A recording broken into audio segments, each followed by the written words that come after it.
पवित्र पुण्यमय पावन भूमि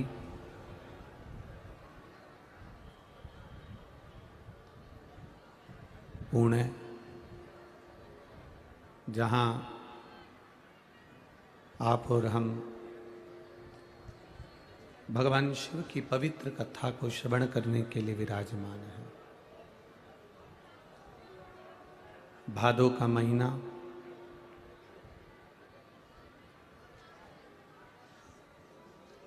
और उस भादो के महीने में जब भगवान श्री गणेश जी महाराज स्वयं प्रकट हुए, ऐसी पवित्र भूमि पर, पवित्र समय पर, पवित्र शिव महापुराण की कथा पुण्यवासियों को श्रवण करने का जो अवसर मिला है, ये बाबा देवाधिदेव महादेव की कृपा से प्राप्त हुआ है। यजमान परिवार,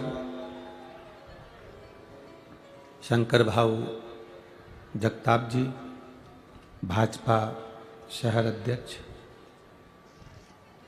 विजय भाऊ जगताप जी, अश्विनी ताई लक्ष्मण भाऊ जगताप जी, लोक नेता लक्ष्मण भाऊ जगताप मित्र परिवार,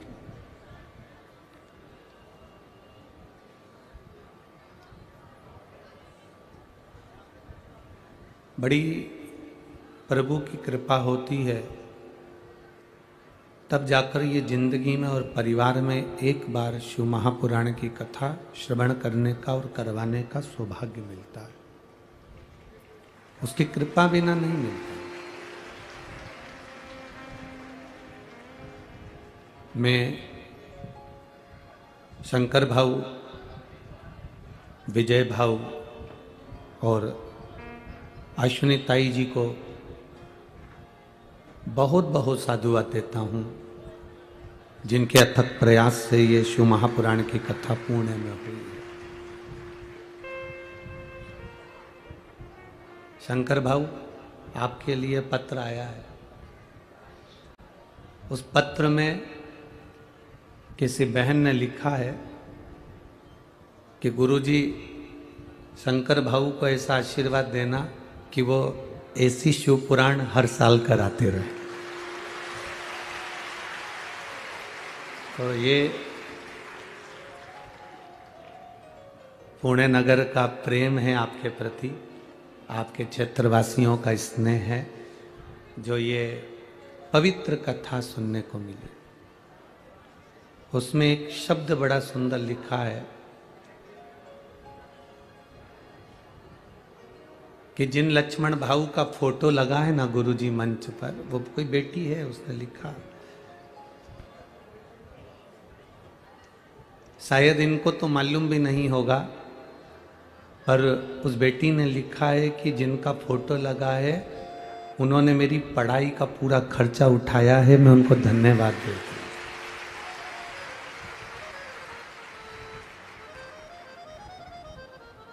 कोई पवित्र जीव होता है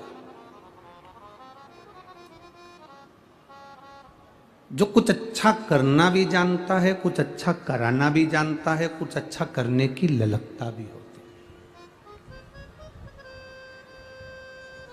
पर जैसे बगीचे से अच्छा फूल हम तोड़ते हैं, उसी तरह वो परमात्मा भी संपूर्ण विश्व के बगीचे से एक अच्छे फूल को वो भी स्वीकार करना चाहता है।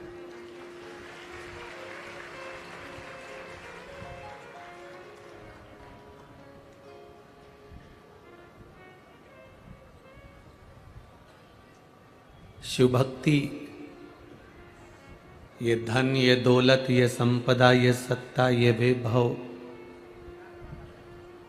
सब पड़ा रह जाता है। पर आपने जो भजन किया है, आपने जो कीर्तन किया है, आपने जो मंत्र जाप किया है, और जगताप परिवार ने जो ये शिव महापुराण की कथा करवाई है, ये अटल है।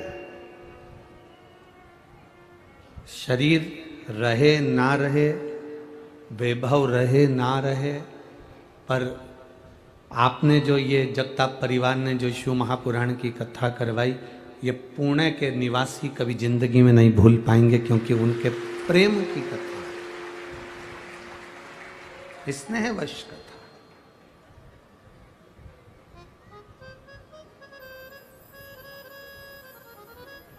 और शिव भक्ति बुलाने का विषय है भी नहीं।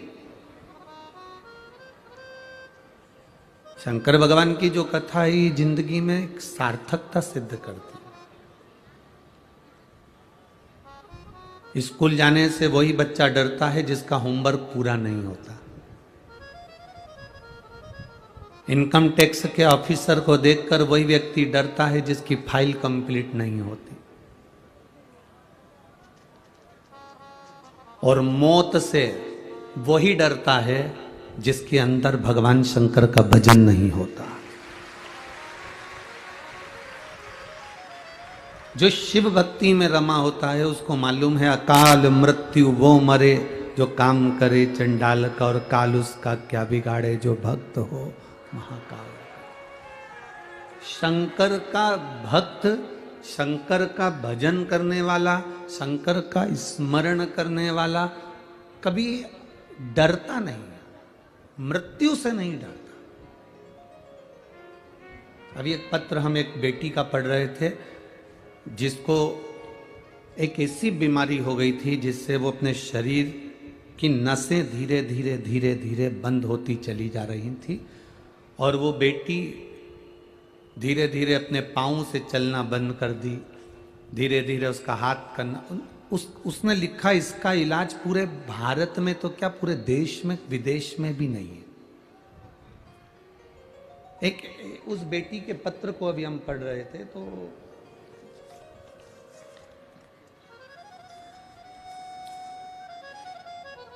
उस बेटी का पहले तो आप एलईडी पर अगर देख रहे हो या आस्था चैनल पर देख रहे हो तो उस बेटी का फोटो देखिएगा कि बेटी कितनी छोटी है। और अगर आप मोबाइल पर कथा सुन रहे हो तो मोबाइल पर, आस्था चैनल पर कथा सुन रहे हो तो आस्था चैनल पर, और अगर एलईडी पर देख रहे हो तो एलईडी पर। उस बेटी का पहले फोटो देखो, बेटी कितनी सुंदर, और उसके शरीर ने काम करना बंद कर दिया।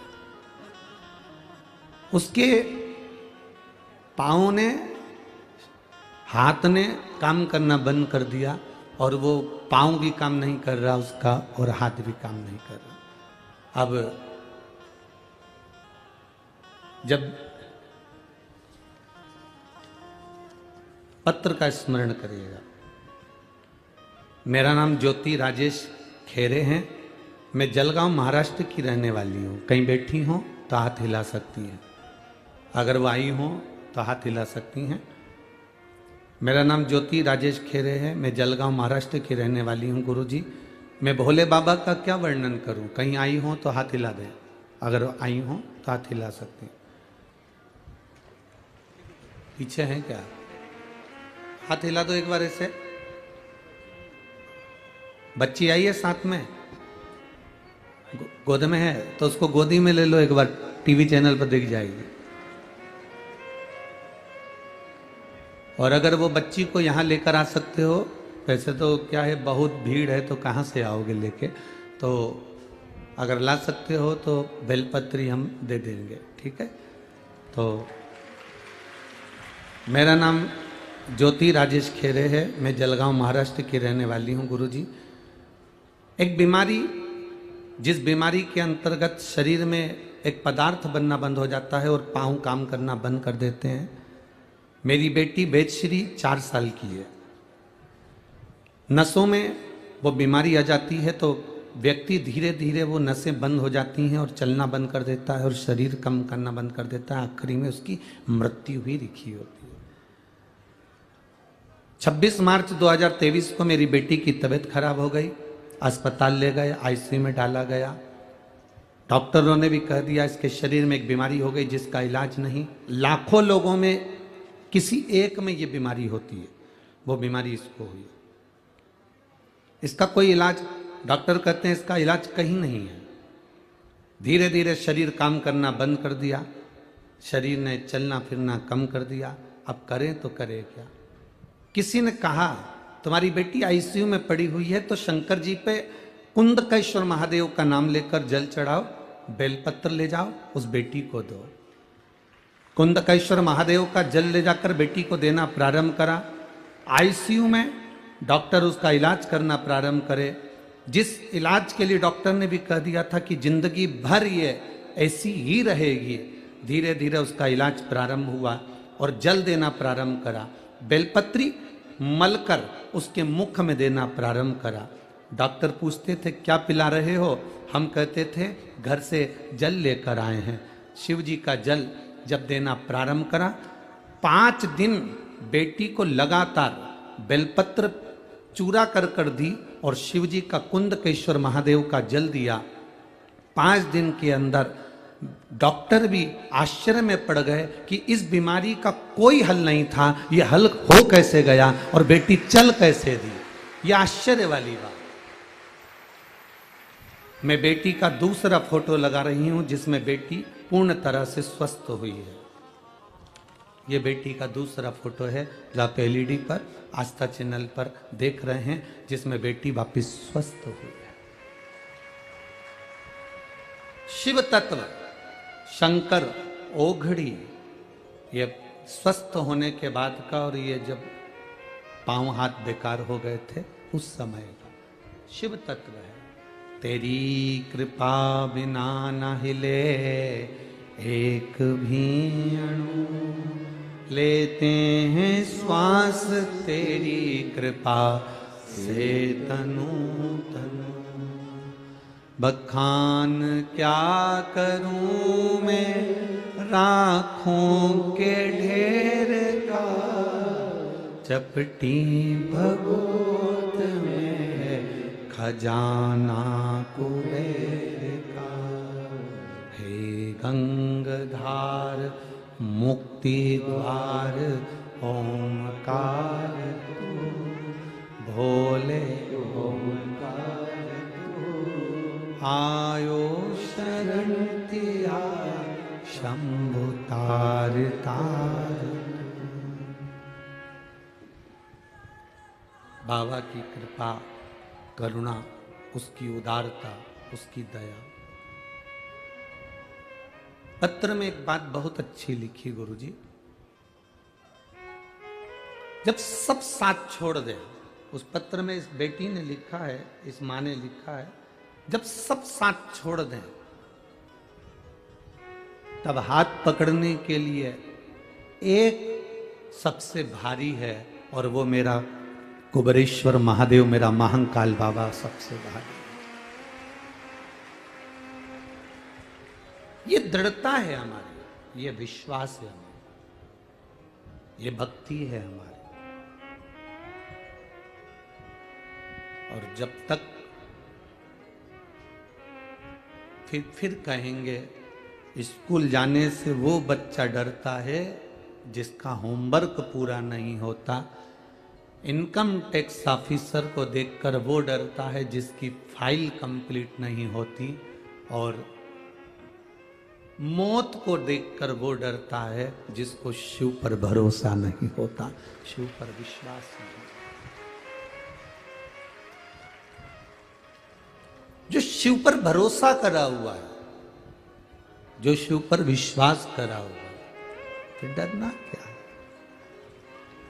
फिर हम डरें तो डरें क्यों, किस लिए डर? तेरी कृपा बिना न हिले एक भी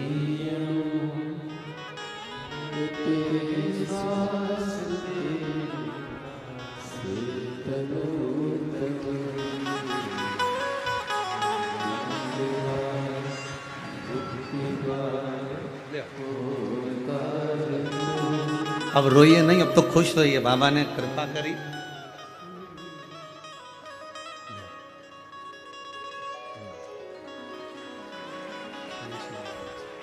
बैठ जाओ, यहीं आगे ही बैठ जाना भले।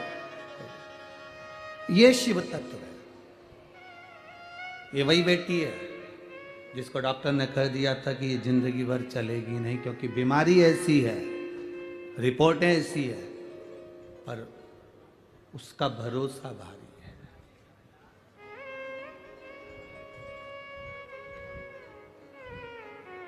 मेरे बाबा दया करना, मैं तेरे भरोसे। मेरे बाबा दया करना, मैं तेरे भरोसे। ना घर के भरोसे हूँ, ना परिवार के भरोसे हूँ, ना घर के भरोसे हूँ, ना परिवार के भरोसे हूँ। मेरे बाबा दया करना, मैं तेरे भरोसे। भोले बाबा दया करना, मैं तेरे भरोसे। शिव कथा कहती है, जितना विश्वास पक्का होगा उतना तुम्हारा दुख कटेगा, उतना दुख कटेगा, उतनी तकलीफ कटेगी। विधाता ने जो भाग्य में लिखा है वो तो होता है।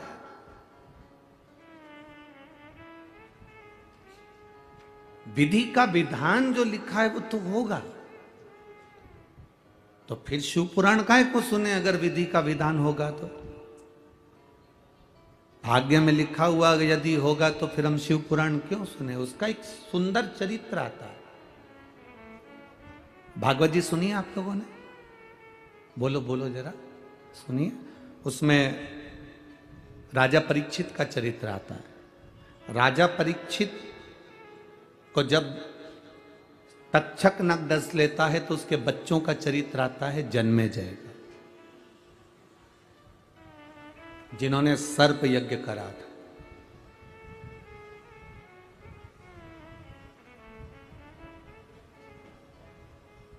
कोई तुमसे कह दे कि मैं तुम्हारी जिंदगी में दुख नहीं आने दूंगा तो समझ लेना कि पक्का झूठ बोल रहा है। संसार में ऐसा कोई नहीं जन्मा जिसको दुख नहीं आएगा। पृथ्वी पर जन्म लिया है तो दुख सुख तो चलेगा। कोई तुमसे कह दे कि मैं तुम्हारे दुख को, मेरे पास में ऐसी मौली है, मैं एक बेल दूंगा बांध लेना और दुख मिट जाएगा, फालतू की बात।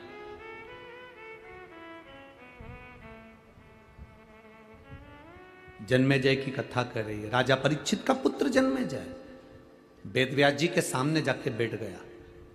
वेदव्यास जी को दंडवत प्रणाम करा जन्मेजय ने, और वेदव्यास जी को प्रणाम कर कर वेदव्यास जी से कहा कि मुझे एक बात समझ में नहीं आई गुरुजी। वेदव्यास जी ने पूछा कौन सी बात? भगवान कृष्ण थे, आप वेदव्यास जी थे, गुरु द्रोणाचार्य थे, भीष्म पितामह थे, इतने बड़े बड़े संत साधु सन्यासी तपस्वी साधक और बड़े बड़े भविष्य के वक्ता जो दूसरे का भाग्य देखकर बता दें, इतने बड़े बड़े भविष्य के वक्ता बैठे थे, उसके बाद भी पांडवों का और कौरवों का युद्ध हो गया। आपने वो युद्ध टाला नहीं, आपने वो युद्ध समाप्त नहीं किया। इतने बड़े बड़े भविष्य के वक्ता बैठे हुए थे, इतने बड़े बड़े गुरुजन बैठे हुए थे। अगर कौरव और पांडवों के उस समय को तुम टाल देते, उस समय को अगर समाप्त कर देते तो युद्ध होता क्या? इतना बोलने के बाद में वेदव्यास जी ने कहा जो भाग्य में लिखा है वो तो होता है, विधि का विधान कोई नहीं टाल सकता। इतने में जन्मेजय, परीक्षित के पुत्र जन्मेजय ने कहा कैसे नहीं टाल सकता? अगर मैं होता ना तो मेरा पुरुषार्थ आप देखते और मेरे पुरुषार्थ को देखते तो मैं ये युद्ध टाल सकता था। मैं युद्ध होने नहीं देता। बहुत सावधानी से सुनना अष्टविनायक शिव पुराण की कथा। मैं होता तो इस युद्ध को नहीं होने देता, मैं होता तो यह सारा युद्ध टल जाता। वेदव्यास जी ने कहा यह कभी नहीं हो सकता, जो ललाट पर लिखा है उसको टालना बड़ा मुश्किल है, उसको समाप्त करना बड़ा मुश्किल है, उसको टालना बड़ा मुश्किल। जन्मेजय ने कहा ऐसा नहीं हो सकता, अगर मैं होता ना उस समय पर मैं सब निपट लेता, युद्ध नहीं होने देता। मैं पक्का कह रहा हूं इतने लोग नहीं मरते, और तुम इतने बड़े बड़े संत बैठे थे, इतने बड़े बड़े गुरु बैठे थे, तो तुम युद्ध नहीं टाल सके। अब एक बात बताओ वेदव्यास जी, वेदव्यास जी आप भविष्य वक्ता हो ना, मेरे भविष्य की कोई बात बताओ जिसको मैं टाल कर बता सकता हूं। वेदव्यास जी ने कहा चलो ठीक है, टाल कर बताओ। थोड़े समय के बाद जन्मेजय तू एक काले घोड़े पर बैठकर दक्षिण दिशा में जाएगा, दक्षिण दिशा में एक सुंदर स्त्री को देखेगा, और वो स्त्री को देखकर तू राजमहल में लेकर आएगा, उस स्त्री से तू शादी कर लेगा, वो स्त्री तुझसे एक यज्ञ करवाएगी, उस यज्ञ में मैं तुझसे हाथ जोड़कर कहता हूं कि उस यज्ञ में तू युवान ब्राह्मण को मत बुलाना, अगर बुलाना तो बूढ़े ब्राह्मण को बुलाना, किसी बुजुर्ग को बुलाना, समझदार को बुलाना, किसी बूढ़े को बुलाना, पर युवान ब्राह्मण को मत बुलाना उस यज्ञ में। पर मैं जानता हूं जन्मेजय, तो उस यज्ञ में तेरी पत्नी के कहने से, उस सुंदर स्त्री के कहने से तू युवान ब्राह्मण को बुलाएगा, और युवान ब्राह्मण का प्राणदंड तू देगा, उस ब्राह्मण की हत्या का कारण तू बनेगा, और आखिरी में तेरे माथे पर ब्राह्मण हत्या लगेगी, और तुझे कोढ़ का रोग हो जाएगा, और तू कोढ़ी हो जाएगा, और बाद में उसी कोढ़ से तू मर जाएगा। अब तेरा विधि विधान टाल सके तो टाल दे। जन्मेजय ने कहा इतनी सी बात। जन्मेजय ने अपने राजघराने में जाकर कहा जितने अस्तबल में काले घोड़े हैं सब निकाल दो बाहर, एक भी काला घोड़ा मुझे नहीं चाहिए। काला घोड़ा होगा नहीं तो बैठूंगा भी नहीं। सारे काले घोड़े निकाल दिए जाएं। अस्तबल से सारे काले घोड़े खोल दिए गए, और सारे काले घोड़ों को खोलकर भगा दिया गया। 2 साल के बाद राजा सफेद घोड़े पर बैठकर अपने नगर से, महल से घूमने के लिए निकला, और निकलते निकलते निकलते निकलते घोड़ा बेकाबू हो गया। दौड़ते दौड़ते जंगल में पहुंच गया। जंगल में जाने पर उस घोड़े के पांव में घाव हो गया, घाव हो गया, घोड़ा चल नहीं पाया। आखिरी में घोड़ा लुढ़क कर गिर गया, और फिर वो घोड़ा वहीं पर अपने प्राणों को त्याग दिया। त्यागा तो राजा भूखा प्यासा रहते रहते 2 दिन निकल गए। कुछ मिल जाए साधन तो मैं अपने नगर चले जाऊं। इतने में सामने से काला घोड़ा दिखा। राजा ने उसको पकड़ा और उस पर बैठा, और बैठकर घोड़े को लेकर महल में जा रहा था। घोड़ा बेकाबू होकर दक्षिण में चले गया, और समुद्र के तट पर उसको एक सुंदर स्त्री मिल गई। अब टाल विधि का विधान। एक सुंदर स्त्री मिली, स्त्री को ले गया अपने नगर। उसकी सुंदरता देखकर उसने शादी कर ली। स्त्री ने कहा अपन एक यज्ञ करते हैं, इसने मान लिया। यज्ञ प्रारंभ हुआ, और इसको मालूम था कि वेदव्यास जी ने कहा है कि यज्ञ में बूढ़े ब्राह्मण को बुलाना, पर स्त्री ने कहा नहीं, यज्ञ में सब युवान ब्राह्मण आना चाहिए। यज्ञ में युवान ब्राह्मण आए, यज्ञ प्रारंभ हो रहा था। इसकी वो स्त्री सुंदर जैसे ही महल से बाहर निकली, उसको देखकर ब्राह्मण हंस दिया। हंसा तो राजा को क्रोध आ गया जन्मेजय को, और उसने उसको मृत्यु दंड दे दिया। मृत्यु दंड दिया तो ब्राह्मण हत्या माथे चढ़ गई, और ब्राह्मण हत्या माथे चढ़ी तो ये कोढ़ के रोग से ग्रसित हो गया। रोता रोता वेदव्यास जी के पास पहुंच गया। मैं क्या करूं? वेदव्यास जी कहते हैं तू ही तो कह रहा था कि मैं विधि के विधान को टाल सकता हूं। तू कह रहा था विधि के विधान को टाल सकता हूं। राजा जन्मेजय ने गुरु वेदव्यास जी के चरण पकड़ लिए कि मैं विधि विधान को नहीं टाल सकता, पर विधि के विधान को कौन टाल सकता है? तो इतने में वेदव्यास जी कहते हैं कि विधि के विधान को तो केवल एक, अगर मैं राजा तुझको शंकर जी की कथा सुनाना प्रारंभ करूं और तू उस कथा को सुने, दिल से सुने, तो तेरे कोढ़ का रोग समाप्त हो जाए। पर शिव कथा की एक शर्त है। शिव महापुराण की कथा की सबसे बड़ी शर्त है, शिव कथा की सबसे बड़ी शर्त है राजा। राजा पूछता कौन सी शर्त? मैं तुझे शिव कथा सुनाऊंगा, मैं तुझे शंकर का गुणगान सुनाऊंगा, पर शंकर की कथा में तू संशय मत करना। शंकर की कथा में संशय करा तो फिर तेरा दुख नहीं कटेगा और आखिरी में वो कोढ़ रह जाएगा। तू जब तक शंकर की कथा में संशय नहीं करेगा, जब तक तू शंकर की कथा विश्वास मानकर सुनेगा, तब तक तेरे शरीर का सारा कोढ़ समाप्त हो जाएगा। और अगर कहीं तूने संशय कर लिया, क्या शिव पुराण से ऐसा होता है, क्या शंकर से ऐसा होता है, क्या ऐसा करने से ऐसा होता है, जहां तेरे अंदर संशय आया, समझ लेना फिर वो कोढ़ का रोग वहां रह जाएगा। बस तू इतना जान ले। तो मैं कथा कह देता हूं। वेद व्यास जी के चरण पकड़कर जन्मेजय ने कहा आप शिव कथा कहना चालू करो, मैं पूर्ण विश्वास के साथ सुनूंगा। और शंकर भगवान की कथा वेद व्यास जी ने कहना प्रारंभ करी। पूर्ण विश्वास के साथ जन्मेजय कथा को सुनने के लिए बैठ गया। बैठा कथा को श्रवण करने के लिए। कथा चलते चलते चलते चलते चतुर्थ भाव में पहुंच गई और उस समय पर शंकर भगवान ने मां पार्वती के शरीर से जो उपटन से पुतला बना था उसका सिर काटा और काटकर मनुष्य के धड़ पर हाथी का मस्तक रख दिया। जन्मेजय को संशय आ गया। जन्मेजय ने कहा बताओ, क्या शंकर भगवान डॉक्टर है? क्या शिव जी वैद्य हैं? क्या औषधि देते हैं कि मनुष्य के शरीर पर हाथी का मुख रखा जाएगा? जन्मेजय के अंदर संशय आ गया। जन्मेजय ने तुरंत कहा मैं इस कथा को नहीं मानता।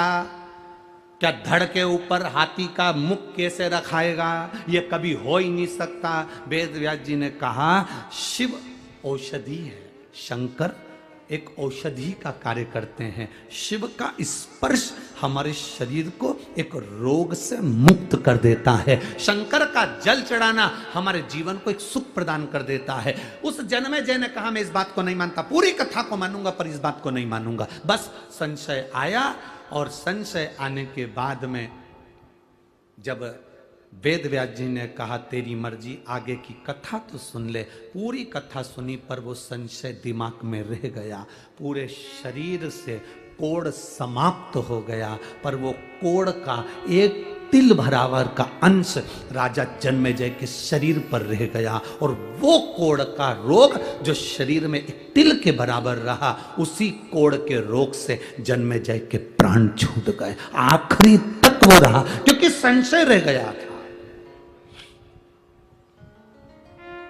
जितने लोग आस्था चैनल पर कथा सुनते हैं, जितने लोग मोबाइल पर कथा सुनते हैं, जितने लोग पंडाल में कथा सुनते हैं, हम सबसे एक बात कहते हैं, तुम्हारा दिल और तुम्हारा मन और तुम्हारा विश्वास कहे तो कथा में जाना। कथा में जाओगे, कथा सुनोगे तो तुम्हारा जो दुख है वो मिट जाएगा। दुख मिटता कब है? जब हम दिल से विश्वास के साथ कथा सुनते हैं। अगर हमारे अंदर संशय है, कथा में मत आना। आपको अगर लगता है कि शिव पुराण तो ऐसी है, महाराज जी तो फालतू की बात करते हैं, जल चढ़ाने से ऐसा हो सकता है क्या, बेलपत्री खाने से ऐसा हो सकता है क्या, तुम्हारे अंदर अगर संशय है तो शिव महापुराण की कथा बंद कर दो। तुम्हारे पास में रिमोट है, टीवी का बटन दबाओ, दूसरा महाराज आ रहा होगा उसको सुनना चालू कर दो। मिश्रा जी गया, दूसरा महाराज चालू हो जाएगा। उसमें क्या टेंशन? संशय हो तो कथा का कोई महत्व नहीं है। विश्वास है तो शिव पुराण है। अगर विश्वास ये पत्र लिखा है, एक बेटी ने लिखा है, देखिए। सो संगीता सुरेश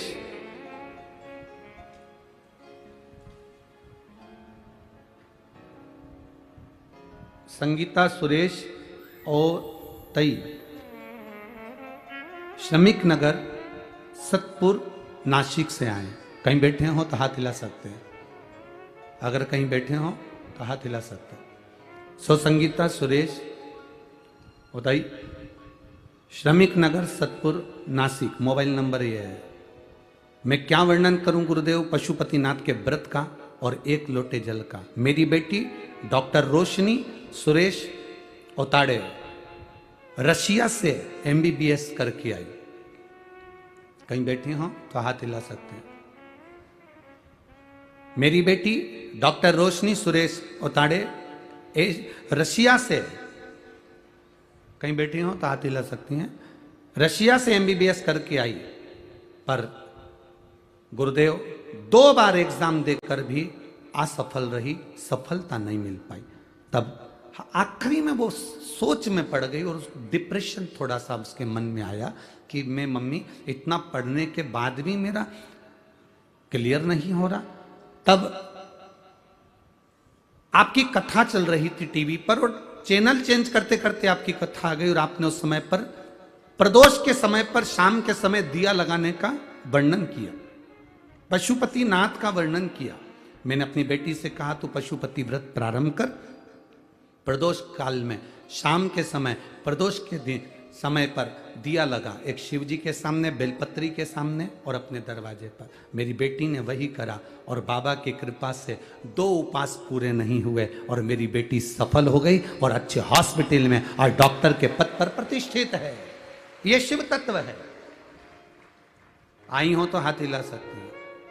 यह शिव तत्व है, यह घड़ी है। एक पत्र और बड़ा सुंदर है, देखिए।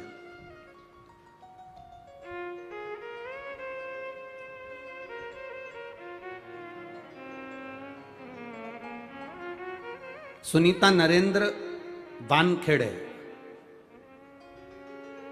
सुनीता नरेंद्र वानखेड़े, उम्र है 47, पता है गल्लाड़े बस्ती पुणे 39 महाराष्ट्र। अगर कहीं बैठी हो, बैठी है, हाथ हिला तो दीदी एक बार। हाँ ठीक है, एक बार वापिस हाथ हिला दो। हाँ ठीक है। मेरा नाम सुनीता नरेंद्र वानखेड़े है, मैं पूना की रहने वाली हूँ। भोले बाबा का मैं क्या वर्णन करूं गुरुदेव। मेरे गले में गठान थी, डॉक्टर को दिखाया, सब कुछ जांचें कराई तो डॉक्टर का कहना था ये बिना ऑपरेशन के ठीक नहीं होगी, ऑपरेशन करने के बाद इस गठान की जांच कराने जाना पड़ेगी। ये गठान बड़ी है, इसकी जांच बहुत जरूरी है। मैं बहुत टेंशन में आ गई, मेरे परिवार के लोग चिंता में आ गए, करें क्या। हमने डॉक्टर साहब से कहा अभी ऑपरेशन नहीं कराएंगे, आप दवाइयां दे दो। डॉक्टर ने दवाई दी पर ऑपरेशन के लिए बहुत जल्दी का बोला, नहीं तो और बढ़ती चली जाती। करें तो करें क्या। अब शिव जी के मंदिर जाना प्रारंभ करा, 1 लोटा जल चढ़ाती, आचमन करती और बाबा के चरणों में जाकर रोज रोती, बाबा मुझे ऑपरेशन नहीं कराना है, बाबा लोग मुझे एडमिट कर रहे हैं हॉस्पिटल में, मेरे परिवार वाले ऑपरेशन कराना चाहते हैं, बाबा मेरा ऑपरेशन नहीं होना चाहिए। अब करूं तो करूं क्या। वापिस घर के लोग प्रेशर देने लगे कि ऑपरेशन कराओ चलो, और उसकी जांच के लिए मुंबई भेजना है, करें तो करें क्या। अब बाबा के पास जाकर शिवलिंग का स्पर्श कर कर गुरुजी वही हाथ मेरे गले पर लगा लेती, जल चढ़ाकर कहती, वो सियोर वाला महाराज कहता है तू सबकी सुनता है तो मेरी नहीं सुनेगा, मैं भी तो तेरी बेटी हूँ बाबा, मेरा गले में कोई बड़ा रोग ना हो जाए बाबा, मेरी गले की गठान आप गला दो ना। बाबा जल लेकर पीती, खूब रोती, घर आई, दूसरी जांच के लिए जब मुझे हॉस्पिटल लेकर गए, डॉक्टर ने कहा अब तुम्हें ऑपरेशन की जरूरत नहीं है, तुम्हारी गांठ गल चुकी है। शिव तत्व है। अब ठीक हो बहन, हाँ दोनों हाथ हिला दो एक बार, आराम है ना, गांठ गल गई पूरी। श्री शिवाय नमस्तुभ्यम, बैठिए, हर हर महादेव। शिव तत्व इसी को कहे, ओ घड़ी है। आप जितना विश्वास रखकर शिव महापुराण की कथा को सुनोगे, भले टीवी के सामने सुनो, मोबाइल पर सुनो, चाहे पंडाल में सुनो, तुम जहां बैठे हो, तुम्हें सियोर वाला महाराज से मतलब नहीं है कि सियोर वाला महाराज दिख रहा है कि नहीं दिख रहा है, सियोर वाले महाराज दिखे कि नहीं दिखे, कथा करने वाला दिखा कि नहीं दिखा। तुम जिस जगह पर बैठे हो, जहां शिव पुराण की कथा होती है, करवाने वाला भी शंकर, सुनने वाला भी शंकर और बाँचने वाला भी शंकर होता है। दूसरा शंकर भगवान सिद्ध हो गया कि कथा कराने वाला शंकर है, सिद्ध है। शिव तत्व की प्राप्ति इसी को कहते।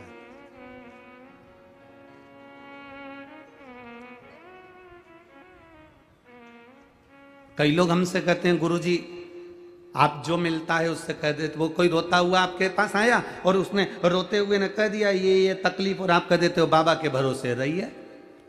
आपका इतना कहना और वो जाता है और उसको आराम लग जाता है, मतलब कुछ है क्या आपके पास में ऐसी कोई बूटी भभूति? हमने कब ना बूटी है ना भभूति है, हम भी उसके भरोसे रहते हैं और तुम भी उसके भरोसे रहो। इससे बढ़कर सुख और क्या हो सकता,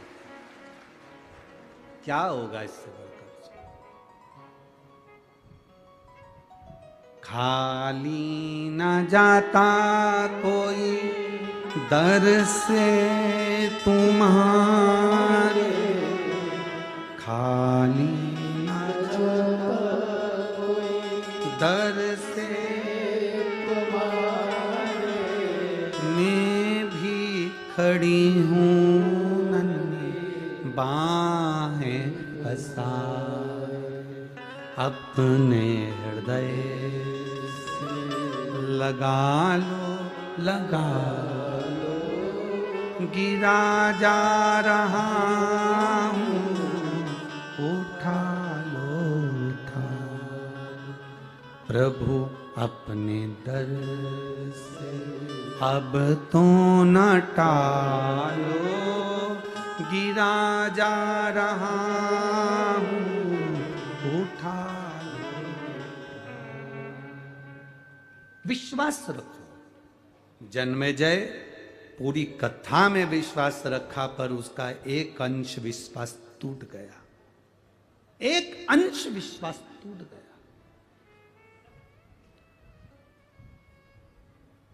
हम पहले भी कथा में कहे मेरे महादेव को छल प्रिय नहीं, मेरे महादेव को दिखावा प्रिय नहीं,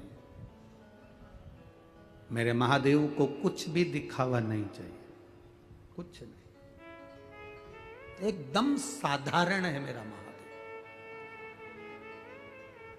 जितने मंदिर जाओगे उतने मंदिर में तो भोग लगेगा, 56 भोग लगेगा, पर मेरे महादेव को तो 56 भोग भी नहीं लगता। मेरे महादेव को 56 भोग की जरूरत भी नहीं पड़ती, वो तो अलमस्त रहता है। तुमने बेलपत्र दे दी, धतूरा दे दिया, जल चढ़ा दिया, उसके पास पहुंच गए, सुख पा गया।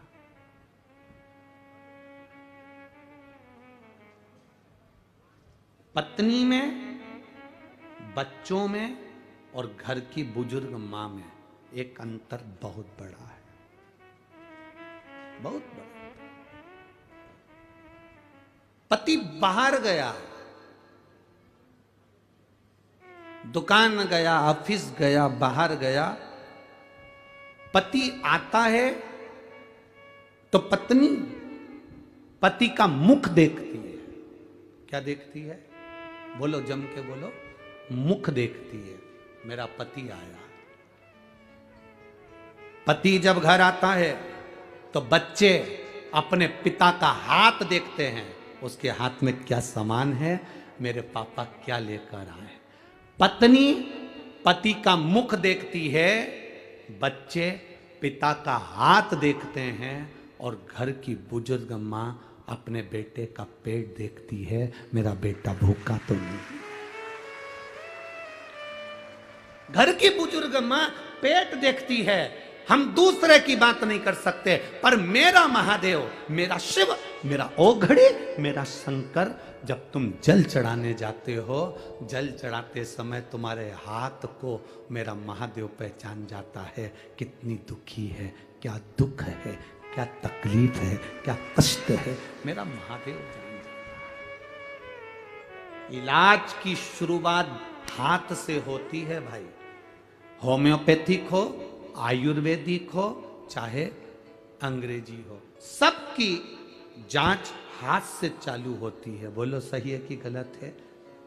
बीपी, शुगर, थायराइड, बुखार, सर्दी, खांसी, जो भी जांचना है बीमारी, डॉक्टर भी हाथ पकड़ेगा, आयुर्वेदिक भी हाथ पकड़ेगा, होम्योपैथिक वाला भी हाथ पकड़ेगा।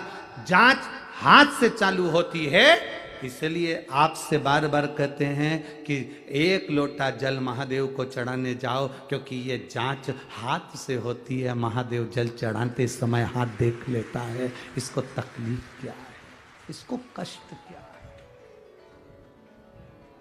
क्या दुख है इसको, वो हाथ से पहचान जाता।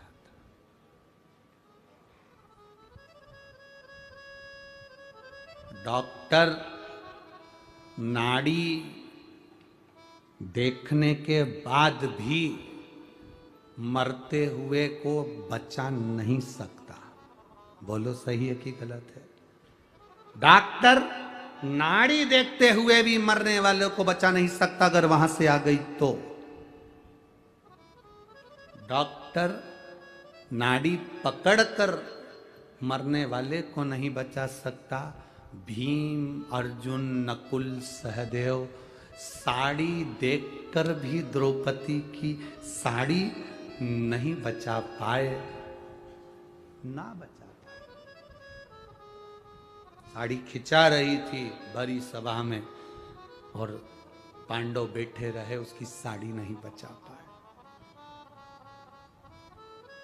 अंत समय में कोई तुम्हारे को बचाने वाला नहीं होगा, तब उस अंत समय में केवल एक होगा, जो तुमने शिव की कथा सुनी है, जो तुमने आराधना करी है, जो तुमने एक लोटा जल महादेव को समर्पित करा है, तब वो। कल कथा में कहा था शंकर भगवान को श्रीफल नहीं चाहिए, शंकर भगवान को तुम्हारा कोई सामान नहीं चाहिए, शंकर भगवान को तुम अपना समय दो। ये अपने व्यस्त समय में से आप जितने बैठे हो ना, कोई फ्री नहीं हो। जितने आस्था चैनल पर लोग कथा सुन रहे हैं वो भी फ्री नहीं है। जितने मोबाइल पर, दुकान पर जो लोग कथा सुन रहे हैं ऑफिस में बैठकर, वो भी फ्री नहीं है। सबको काम पड़ा है। उसके बाद भी अपने व्यस्त समय में से आपने 3 घंटा देवाधिदेव महादेव को दिया, तो आपकी दुख की घड़ी में वो भी समय निकालेगा और आकर खड़ा हो जाएगा। आपकी दुख की घड़ी में वो आएगा, खड़ा होगा, आपकी दुख की घड़ी में वो भी समय देगा। और समय ही तो चाहिए, अंत समय में चाहिए क्या? डॉक्टर कह देगा अब हमारे हाथ में नहीं है, तो अब लोग क्या कहेंगे, कुछ कर दो भगवान, इनका समय बढ़ जाए। समय कौन बढ़ा सकता है? जिसको तुमने समय दिया। आदान प्रदान का जमाना है, जिसके पास जो होता है वो देता है। जिसके पास ज्यादा गाली होती है तो वो गाली देता है, जिसके पास ज्यादा भजन होता है तो वो भजन देता है, जिसके पास ज्यादा ताने होते हैं तो ताना देता है, जिसके पास में जो होगा वो देगा। सीधी बात है। आपके पास में फूल होंगे तो फूल दोगे, कांटे होंगे तो कांटे दोगे, आपके पास में जो होगा वो दोगे। तुमने महादेव को जो दिया है, महादेव को आपने समय दिया, तो महादेव भी आपको समय देगा। इसीलिए तो जब व्यक्ति का एक्सीडेंट हो जाता है, बीमारी हो जाती है, बड़ा रोग हो जाता है, तो लोग महामृत्युंजय का जाप करवाते हैं। महामृत्युंजय का जाप क्यों करवाते हैं? कि महादेव इनका समय बढ़ा दो, अभी थोड़ा सा वो रह जाए, थोड़ा समय बढ़ाओ महादेव, थोड़ी कृपा कर दो महादेव। वो शिव से कहते हैं, क्योंकि समय बढ़ाना किसी के हाथ में नहीं है। शंकर जी का किसी का नाम कालाधिपति नहीं, केवल एक है कालाधिपति, उसको महाकाल कहते हैं। कालाधिपति कहते हैं उसको, क्यों?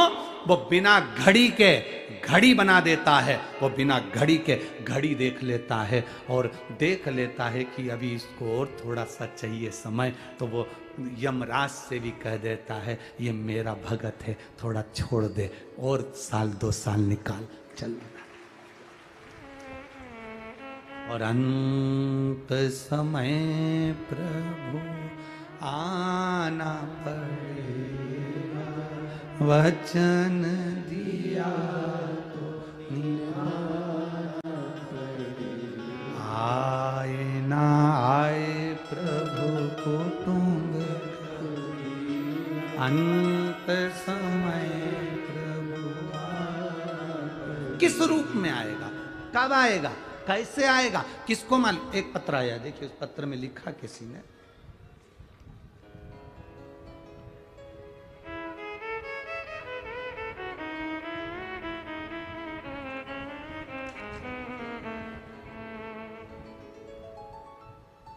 कमला सोनाकुल कहीं बैठी हो हाथ हिला सकती हैं। कमला सोनाकुल पुणे की रहने वाली हूँ, मैं पुणे से हूँ।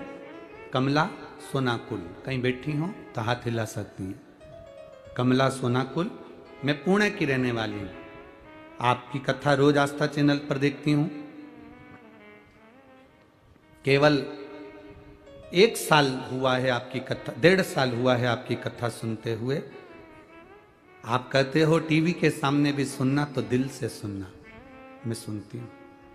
13 साल से ब्रेस्ट कैंसर था। कितने साल से? 13 साल से ब्रेस्ट कैंसर है। मेरी हालत बहुत खराब रहती थी, ऑपरेशन भी बहुत हुए पर ठीक नहीं हुए। डॉक्टर ने कह दिया था, आप कोई जवाब दे दिया, कैंसर का कोई इलाज नहीं, अब हो गया। जो बच्चे दुखी रहे, कथा सुनना चालू करी, 13 साल कैंसर से निकाले। जब हार गए, डॉक्टर ने भी कह दिया अब शरीर ऐसा ही रहेगा, बार बार कैंसर का क्रम बन रहा था, हार गई। तब कथा मन टीवी में लगाया, बदलते बदलते आपकी कथा मिली, सुनना चालू करी। आप कहते हो दिल से सुनना, वो दिल से देता है। मेरे बच्चों से कहा, मैं मंदिर नहीं जा पा रही मेरे कैंसर के कारण, तुम मंदिर जाके 1 लोटा जल चढ़ाकर पानी ला दो, मुझे पीना है। वो जल लाते, मैं कैंसर वाली जगह पर उसको लगा लेती, पी लेती। गुरुदेव 13 साल तड़पती रही, पर 6 महीना पानी पिया। मेरी वापिस मेडिकल में टेस्ट होने के लिए कैंसर की रिपोर्ट फिर गई। मैं खुद जांच के लिए गई।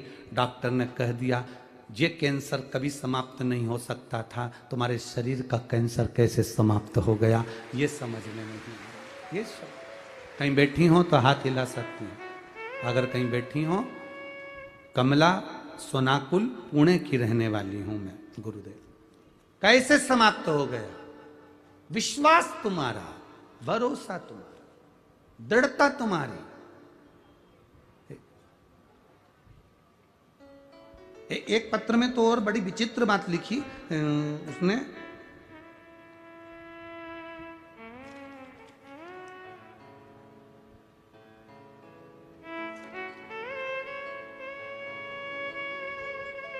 मैं धमणगांव तालुका जलकोट लातूर से आई हूं। मेरा नाम मेघा दंता नोगरे है। कहीं बैठी हो तो हाथ हिला सकती है। दिख गई? हाँ, ऐसे हाथ हिला दो एक बार। मैं क्या वर्णन करूं गुरुदेव? मैंने कभी नहीं सोचा था कि मैं कथा में पहुंच पाऊंगी और बाबा मुझे कथा सुनाने भेज देगा। पर मैंने भी मेरे परिवार वालों से कहा था अगर मैं ठीक हो गई तो मुझे कथा में जरूर भेजना। गुरुदेव मेरे पीठ पर एक गठान हो गई थी, वो बहुत बड़ी हो गई थी। डॉक्टरों को जांच कराई, ऑपरेशन का बोल दिया। पर मैं शिव जी की भक्त, आपकी कथा सुनकर इतनी पक्की हो गई कि मैंने भी सोच लिया कि अब बाबा के भरोसे रहूंगी। दवाई जरूर खाती थी पर शिव जी का चढ़ा हुआ जल पीने लगी। बाबा से कहती बाबा कुछ भी हो मैं ऑपरेशन नहीं कराऊंगी। और क्या वर्णन करूं गुरुदेव, मैं बाबा का क्या वर्णन करूं।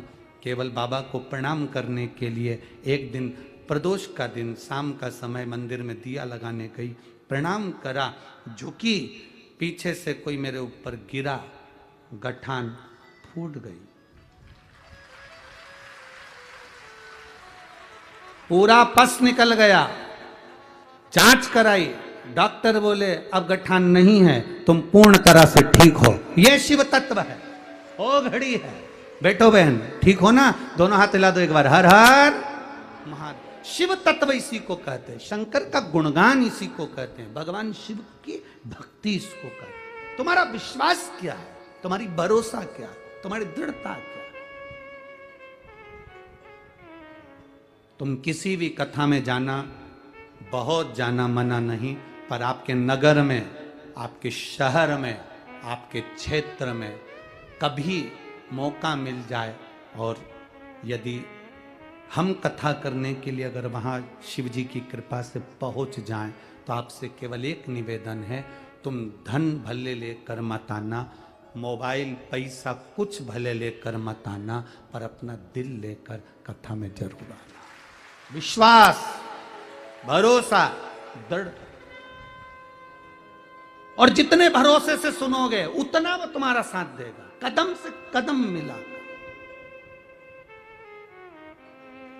कभी कभी तो आपको ऐसा महसूस होगा कि मेरे साथ कोई चल रहा है, कभी कभी आपको ऐसा महसूस होगा मंदिर में जल चढ़ाकर आप बाहर निकलोगे, ऐसा लगेगा कोई ने मुझे पीछे आवाज लगाई। कभी आपको लगेगा मंदिर से जाते आते आपको ऐसा लगेगा अपने घर से मंदिर तक के बीच में कोई मुझे देख रहा है, पता नहीं कौन देख रहा है।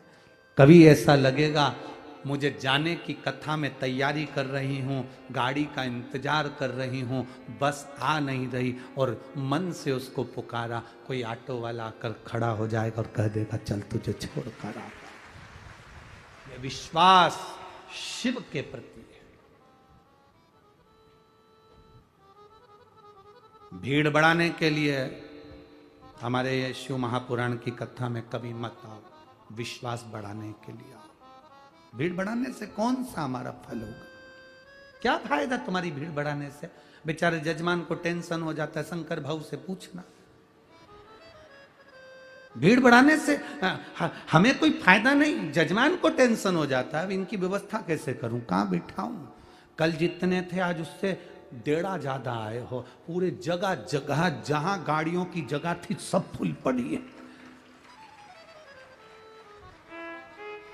ये पीडब्ल्यूडी का मैदान भी आज सोच रहा है मैं काय को मैदान बन गया, काय को मैदान सोच।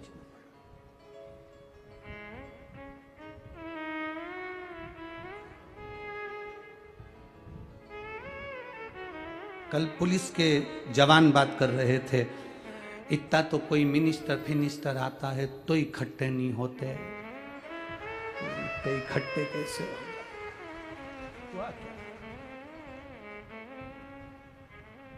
इन सबको किसी ने बुलाया है क्या?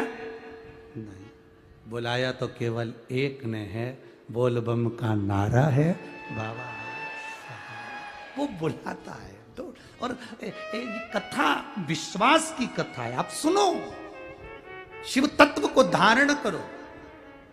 जिस जिस नगर में जिस जिस क्षेत्र में कथा होती है हम उनसे, जैसे ये कथा यहां पूरी हो जाएगी, कितनी तारीख को पूरी होगी? 15 साल हुई ना, 21 को पूरी हो जाएगी। हमारी एक गादी की कथा होती है 23 तारीख से, जो हम कई सालों से अग्रवाल महिला मंडल की करते आए हैं, सीहोर में अग्रवाल धर्मशाला में, वो छोटा सा भवन में हमारी जो गादी है उस जगह से हम बाजते आए हैं, तो वो कथा हो जाएगी। 23 तारीख से वो चलेगी, 29 तारीख तक वो पूर्ण होगी। फिर वो कथा ना चैनल पर आएगी, ना मोबाइल पर आएगी, ना टीवी पर आएगी, क्योंकि वो धर्मशाला बहुत छोटी होती है जिसमें हमारी गादी की कथा होती है, तो उसमें इतने लोगों को भर नहीं सकते, तो हम उसको ना तो टीवी पर दिखाते हैं ना चैनल पर दिखाते हैं, बस वहाँ जो भक्त हैं वो सुन लेते हैं। वो कथा पूरी हो जाएगी, श्राद्ध पक्ष लग जाएगा। 1 तारीख से 5 तारीख तक श्राद्ध पक्ष में देव पितर शिव महापुराण की कथा कोटा राजस्थान में 2 बजे से 5 बजे तक टीवी पर सुनने को मिलेगी। कोटा राजस्थान की पवित्र भूमि पर दशहरा मैदान में वो पावन कथा 2 बजे से 5 बजे तक अपने अपने पितरों की शांति के लिए, और जो कोटा राजस्थान के आसपास के लोग हैं वो अपने छोटे से चित्र को अपनी गोदी में रखकर कथा का रसतत्व पितृ पक्ष में करेंगे। उस कथा का नाम रहेगा देव पितर शिव महापुराण की कथा। वो 5 तारीख को पूरी होगी, 5 दिन की। इसके बाद में 7 तारीख से 13 तारीख तक कथा छत्तीसगढ़ के शिवधाम कोड़िया में प्रारंभ हो जाएगी। 7 तारीख से 13 तारीख तक वो 7 दिन की पूरी शिव पुराण होगी, जिसको गोपितर शिव महापुराण की कथा का नाम दिया गया है। इन पितृपक्ष की कथा का जब भी आप स्मरण करें, आप अपने घर पर आस्था चैनल पर भी सुने, फेसबुक यूट्यूब पर भी श्रवण करें, तो अपने पितरों का स्मरण कर कर सुनना, उसको पितरों का स्मरण। और अगर आप नियम से सुनने वाले हैं तो जरा सा 4 दाना चावल का हाथ में लेकर श्राद्ध पक्ष की कथा को जो आप सुन रहे हैं, चाहे देव पितर कथा 5 दिन की, चाहे श्राद्ध पक्ष की 7 दिन की कथा गौ पितर, 4 दाने चावल के लेकर उसको श्रवण कर कर वो चावल के दाने पक्षियों को अपनी छत पर कथा सुनने के बाद डालें। आपको जो लाभ होगा पितृपक्ष की कथा का, वो जिंदगी भर आप समझ नहीं पाएंगे कितना लाभ कैसे प्राप्त हो। छत्तीसगढ़ में भी जो कथा है, कौड़िया शिवधाम कोड़िया में, उनसे भी निवेदन करेंगे, छत्तीसगढ़ वालों से भी, कि कथा का नियम बनाकर रस तत्व को ग्रहण करना, ये विश्वास के साथ सुनना कि कथा है क्या, कथा रस तत्व सुना। विधि का विधान टलता नहीं है, पर उस विधि के विधान को कौन टाल सकता। जन्मेजय से वेदव्यास जी ने कहा, तू अगर दिल से कथा सुन लेता जन्मेजय, तो तेरे शरीर में रोग नहीं रहता। विधि का विधान केवल शिव टाल सकता है, बाकी का कोई नहीं टाल सकता, केवल शिव। अकाल मृत्यु वो मरे जो काम करे चंडाल का, काल उसका क्या बिगाड़े जो भक्त हो महा काल का। जो शिव की आराधना करता है, शंकर का जो उपासक होता है, सामने काल आने से भी डरता है। ये नहीं कि मौत नहीं आएगी, ये नहीं कि मृत्यु नहीं आएगी, ये नहीं कि दुख नहीं आएगा, बीमारियां नहीं आएगी, कष्ट नहीं आएगा, सब आएगा। पर आप अपने दिल को कथा में लगाकर रखोगे। दिल से अगर शिव पुराण की कथा सुन ली, बाबा को 1 लोटा जल दिल से चढ़ाना प्रारंभ कर दिया, तो दुख जो आया है ना, वो धीरे धीरे जल चढ़ाने से, बाबा का भजन करने से कटता चले जाएगा। कटेगा जरूर, थोड़ा समय लगता है, फाइल अगर मोटी है तो थोड़ा समय लगेगा। दुख बड़ा है, कटने में थोड़ा समय लगेगा। वो माता ने लिखा 13 साल तक कैंसर से जूझी है, 13 साल, और मिल गई शिव महापुराण की कथा और दिल लगा लिया बाबा से, बैठ गई वो तो टीवी के सामने आसन लगाया और कथा सुनी, दिल लगा लिया। 13 साल जो कैंसर और ब्रेस्ट कैंसर से जूझ रही हो, 13 वर्ष, और चित्त लगाया बाबा से, दिल लगाया। और कई लोग ऐसे होते हैं, तुम देखना, जो अंधे व्यक्ति की अगर आंख आ जाती है ना, तो सबसे पहला काम वो एक ही करता है, आंख आते से ही अपने हाथ में जो छड़ी होती है, डंडा होता है, लठिया होती है, उसको फेंक देता है, क्योंकि आंख वापिस आ गई। दुनिया के लोगों की सबसे बड़ी एक सोच विचार ये है कि जैसे ही उसका कोई काम बन जाता है, अच्छा काम हो गया, सब काम हो गया, काम होते सही जब उसका दूसरा कोई काम आता है और भगवान नहीं सुनता, तो वो मंदिर जाना छोड़ देता, लठिया कोई फेंक देता, छड़ी को फेंक देता, डंडे को फेंक देता।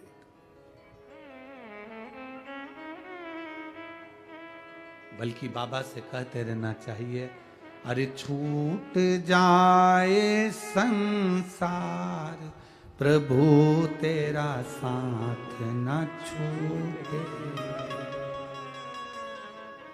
भोले तेरा साथ न छूटे रे, ओ बाबा तेरा साथ न छूटे रे, छूट जाए संसार, प्रभु तेरा साथ न छूटे,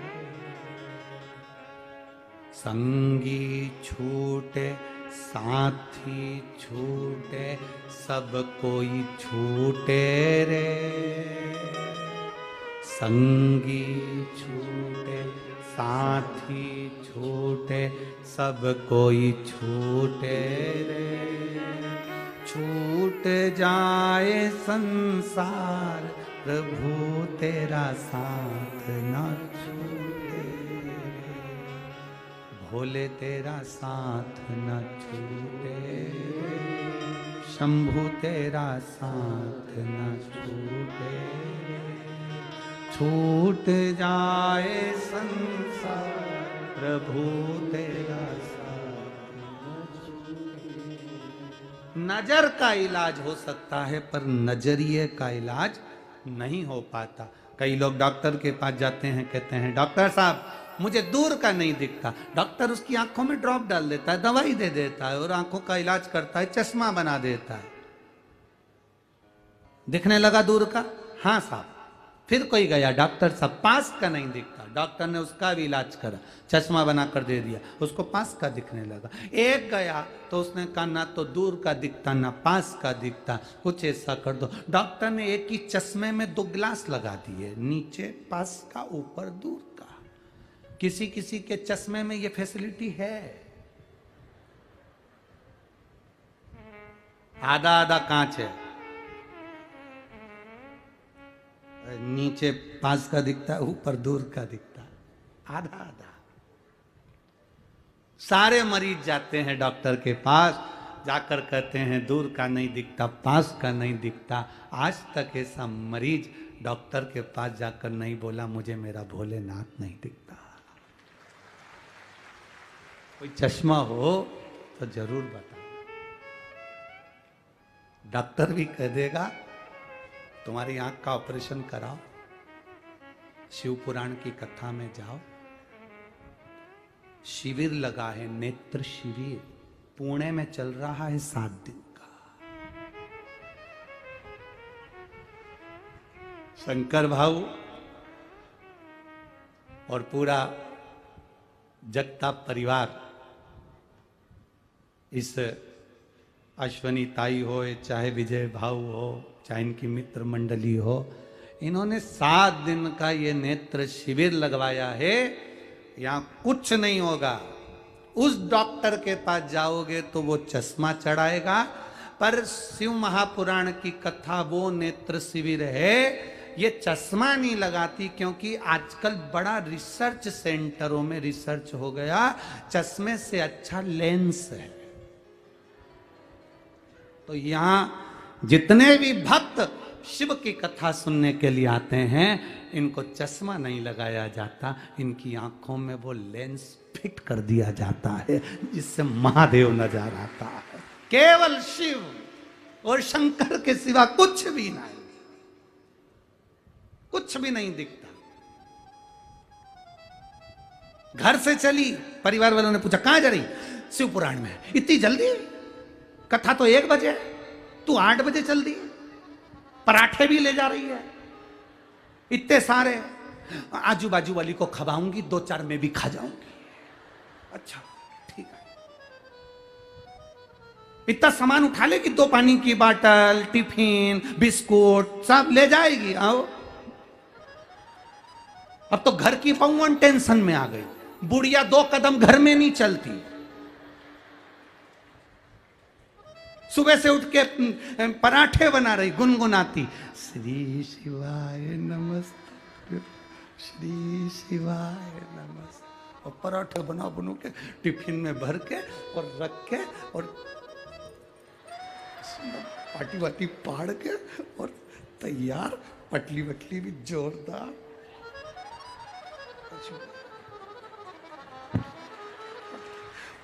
तैयार हुआ के और बस निकल के बाहर ही गई थी। इतने में आवाज लगाई, ओ बिंदड़ी, अरे कहां गई? इतने में बहू आवाज लगा, सुनते सी, हाँ मम्मी, लाल वाला रुमाल ले गया, दे तो जरा। और रुमाल लेके कमर में खोस के चली ऑटो वाले के पास गई। Excuse me please.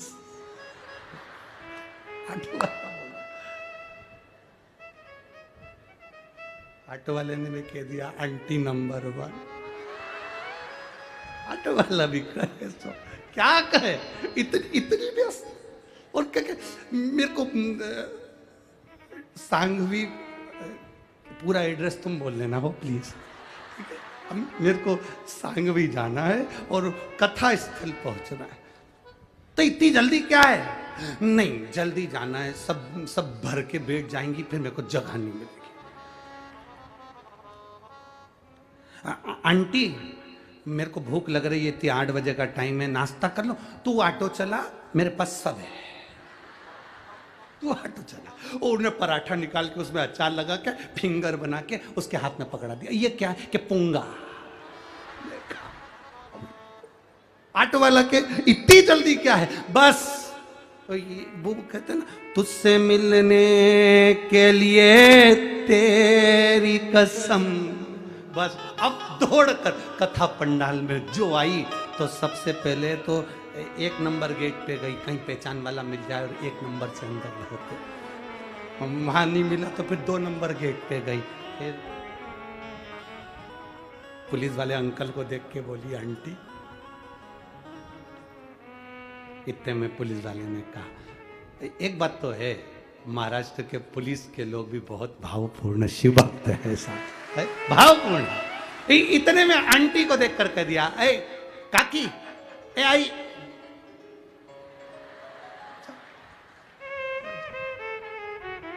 आई भी चलते चलते पीछे से मुस्कुरा के स्माइल दे गई। पुलिस वाला भी सोच में पड़ गया, कितनी भगवान की भगत है रे, जान दे जा। और यहाँ आते से ही जगह वगह देख के फिर बैठी, अपना बढ़िया आसन वासन लगा के, और पड़ोसन से कल के गई थी, तुम्हारे लिए पराठे लाऊंगी। तो पड़ोसन भी इतनी उस्ताद, उसके लिए जगह एक्स्ट्रा रखी।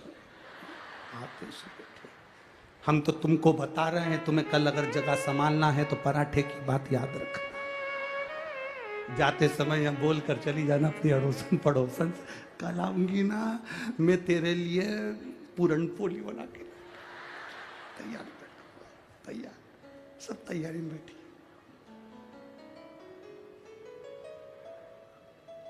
शिव कथा है और घड़ी है मेरा।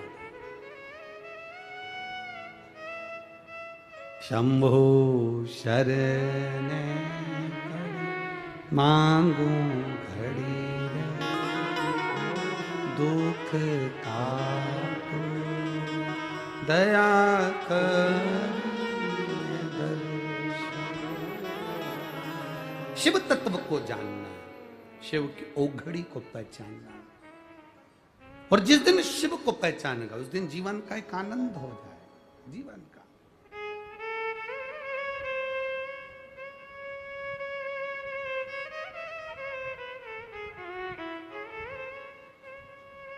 शंकर को जिस दिन पहचानगा उस जीवन का सारा सुख तुम्हारे पास होगा, सारा सुख।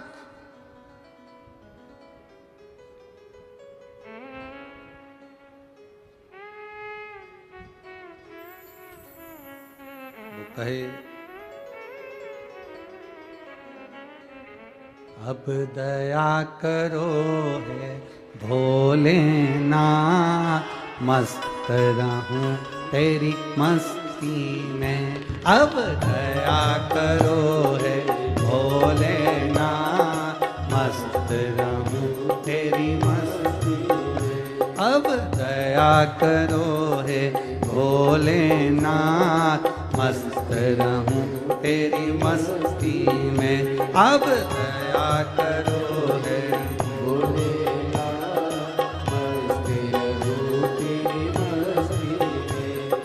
दया करो है भोलेनाथ, मस्त रहूं तेरी मस्ती में। अब दया करो है भोलेनाथ, मस्त रहूं तेरी मस्ती में। मेरे सिर पर रख दो अपना हाथ, मस्त रहूं तेरी मस्ती में। मेरे सिर पर रख दो अपना हाथ, मस्त रहूं तेरी मस्ती में।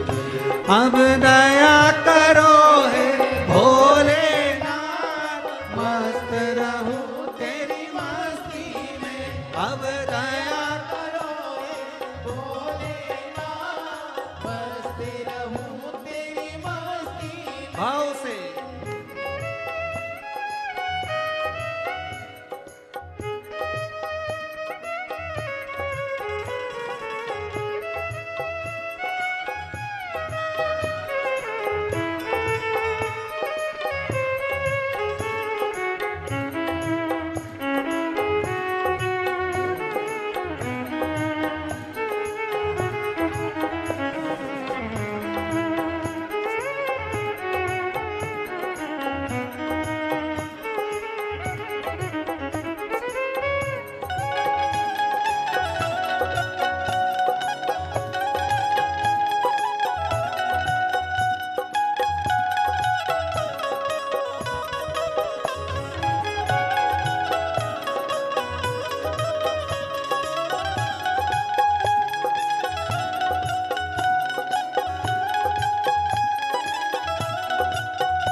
मन में बसे हो भोलेनाथ, मस्त रहो तेरी मस्ती में।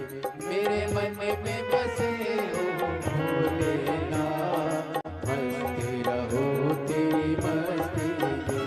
मैं तो हर पल करूँ प्रभु तेरी याद, मस्त रहो तेरी मस्ती में। मैं तो हर पल करूँ प्रभु तेरी याद, मस्त रहो तेरी मस्ती में। अब दया करो ये भोलेनाथ, मस्त रहो तेरी मस्ती में। अब दया करो ये भोलेनाथ, मस्त रहो तेरी मस्ती में।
मैं तो मगन हूँ भोले तेरे साथ, मस्त रहूँ तेरी मस्ती में। मैं तो मगन हूँ भोले तेरे साथ, मस्त रहूँ तेरी मस्ती में। जब हरे हरे भोले दिन और रात, मस्त रहूँ तेरी मस्ती में। जब हरे हरे भोले दिन और रात, मस्त रहो तेरी मस्ती में। अब दया करो ये भोलेनाथ, मस्त रहो तेरी मस्ती में। अब दया करो ये भोलेनाथ, मस्त रहो तेरी मस्ती में। ए हो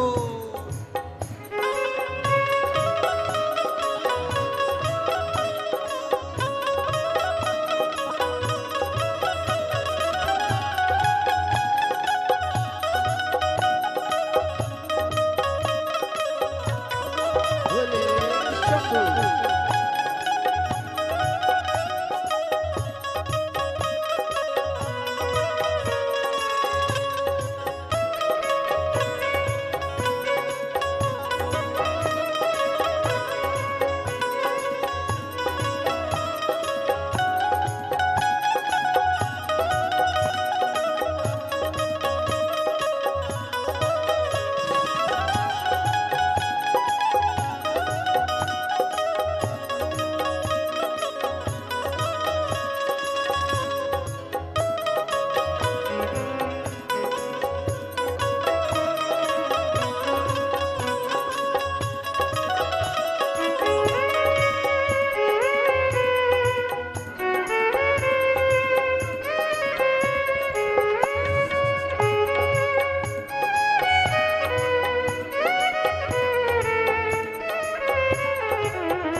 मस्त रहूं तेरी मस्ती में। अब दया करो हे भोलेनाथ, मस्त रहूं तेरी मस्ती में। मेरे सिर पर रख दो अपना हाथ, मस्त रहूं तेरी मस्ती में।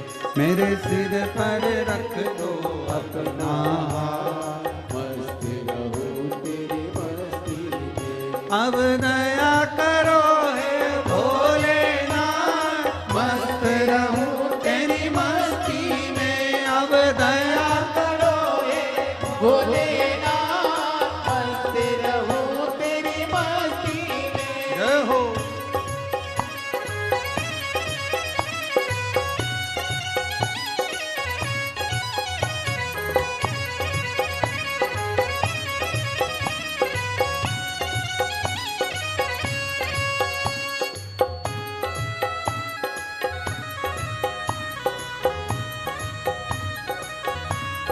शंभू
मेरे मन में बसे हो भोलेनाथ, मस्त रहूं तेरी मस्ती में। मैं तो हर पल करूं प्रभु तेरी याद, मस्त रहूं तेरी मस्ती में। मैं तो हर पल करूं प्रभु तेरी याद, मस्त रहूं तेरी मस्ती में। अब दया करो हे भोलेनाथ, मस्त रहूं तेरी मस्ती में। अब दया करो हे भोलेनाथ, मस्त रहूं तेरी मस्ती में। मेरे सिर पर रख दो अपना हाथ, मस्त रहूं तेरी मस्ती में। मेरे सिर पर रख दो अपना हाथ, मस्त रहूं तेरी मस्ती में। मेरे सिर पर रख दो अपना हाथ, मस्त रहूं तेरी मस्ती में। मेरे सिर पर रख दो अपना हाथ, मस्त रहूं तेरी मस्ती में। अब दया करो हे भोलेनाथ, मस्त रहूं तेरी मस्ती में। अब दया करो हे भोलेनाथ, मस्त रहूं तेरी मस्ती में। दया करो हे भोलेनाथ, मस्त रहूं तेरी मस्ती में। अब दया करो हे भोलेनाथ, मस्त रहूं तेरी मस्ती में। हाँ जी, मस्त रहूं तेरी मस्ती में। ओ मस्त रहूं तेरी मस्ती में। हाँ जी, मस्त रहूं तेरी मस्ती में। मस्त रहूं तेरी मस्ती में। ओ मस्त रहूं तेरी मस्ती में। हाँ, मस्त रहूं तेरी मस्ती में। हार हार अपने स्थान पर बैठकर भगवान देवाधिदेव महादेव से अपने हृदय की बात बड़े भाव के साथ दिल से कहिए, हृदय से कहिए। जहाँ जगह मिले वहाँ बैठकर भगवान देवाधिदेव महादेव से अपने हृदय की बात बड़े भाव से कहिए। कार्यकर्ता भी जितने खड़े हैं वो भी बैठकर बाबा से प्रार्थना करिएगा। जहां जगह मिले वहां बैठकर बोलिए। श्री शिवाय नमस्तु,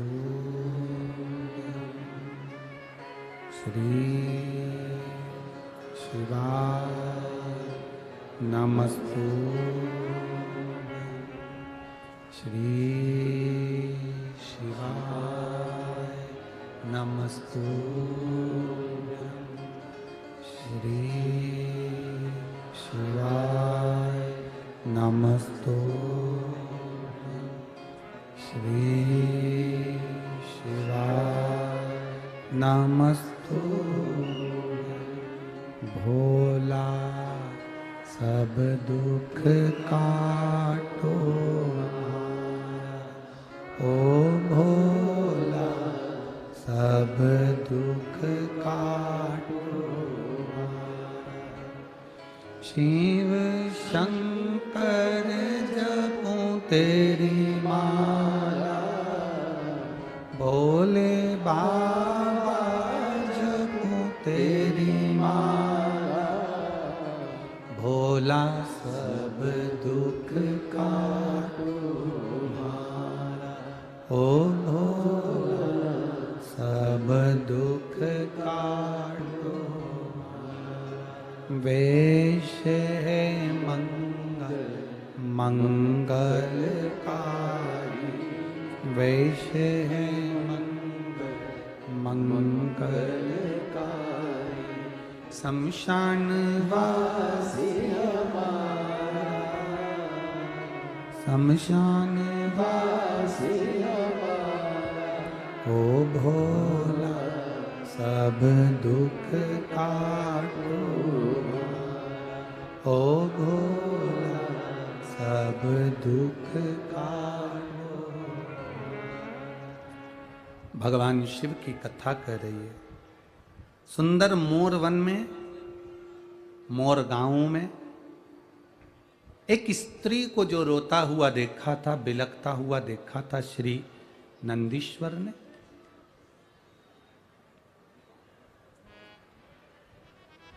उस स्त्री को बिलखता हुआ जानकर, कराहते हुए जानकर नंदी ने माता पार्वती जी से जो विनय करा था, पार्वती जी ने नंदी को भेज दिया, जाओ नंदी कराहवन में जाकर जरा एक बार वापिस उस स्त्री से मिलो जो कभी तो नदी का रूप ले लेती है, कभी स्त्री का रूप ले लेती है। उन मोरों से मिलो जो कभी वृक्ष का रूप ले लेते हैं, कभी मोर का रूप ले लेते हैं। नंदी गए,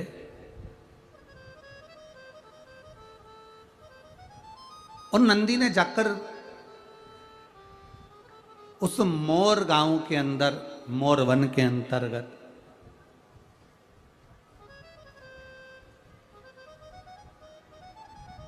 नंदी कुछ देर बैठे।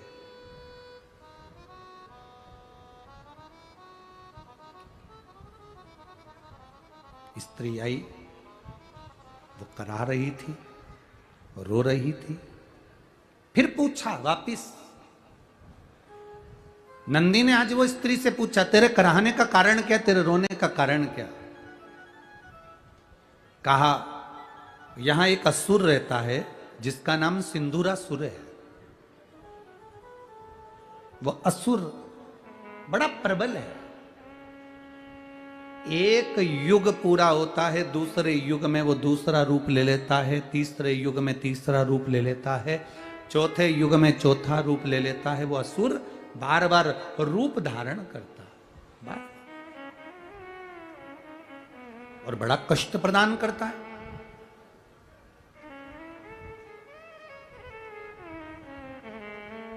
स्त्री ने कहा ये जितने वृक्ष हैं ये मोर का रूप लेते हैं, कभी वृक्ष का रूप लेते हैं, क्योंकि ये असुर बार बार कष्ट देता है। ये सिंदूरासुर बड़ा बड़ा प्रबल दैत्य है। हम बड़े दुखी हैं, बहुत कष्ट है। तुम शंकर जी के नंदी हो। उस करहा नदी ने कहा,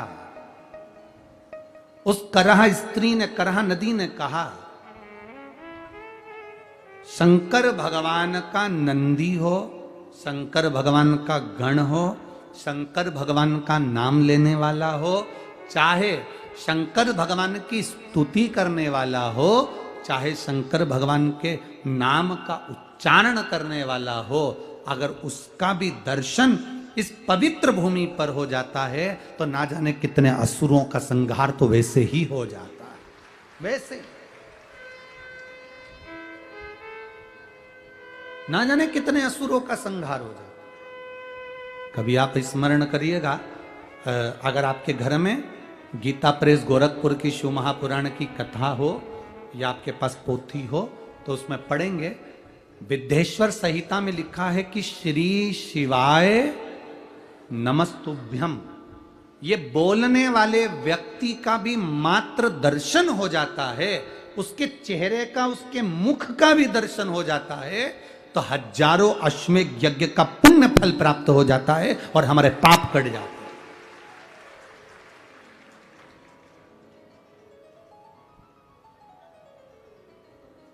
अब लोग हमसे कहते हैं महाराज जी एक बात बताओ कि इतनी सारी भीड़, इतने सारे भक्त इकट्ठे कैसे हो जाते हैं? हम स्पष्ट कहेंगे, आप लोग यहाँ श्री शिवाय नमस्तुभ्यम बोलते हो, अपने अपने घर को जाते हो, या तुम्हारे यहाँ टीवी चल रही हो, उस टीवी पर जब श्री शिवाय नमस्तुभ्यम बोलने का समय आता है तो टीवी की वॉल्यूम तेज कर देते हो। जितने घर में सदस्य हैं वो अगर इसका उच्चारण करते हैं, कानों में शब्द जाता है, दीवालों पर भी वो शब्द टकरा कर वापिस आता है, रोमावली में वो शब्द आता है, तो कहीं ना कहीं इस संसारिक जीव का कल्याण निश्चित होता है और उसका उद्धार निश्चित होता है।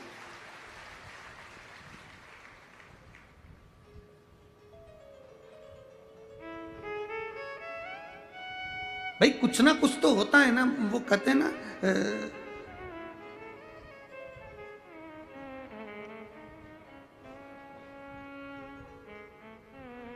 वो कहते हैं ना, सबसे ज्यादा दुखी रहती है एक स्त्री। तो पूछा भाई तू क्यों दुखी है? तेरे को तो दुख होना ही नहीं चाहिए, तू तो खुश रहे, भगवान का भजन कर, स्मरण कर, कीर्तन कर, मंत्र जाप कर, काहे को दुखी रहे?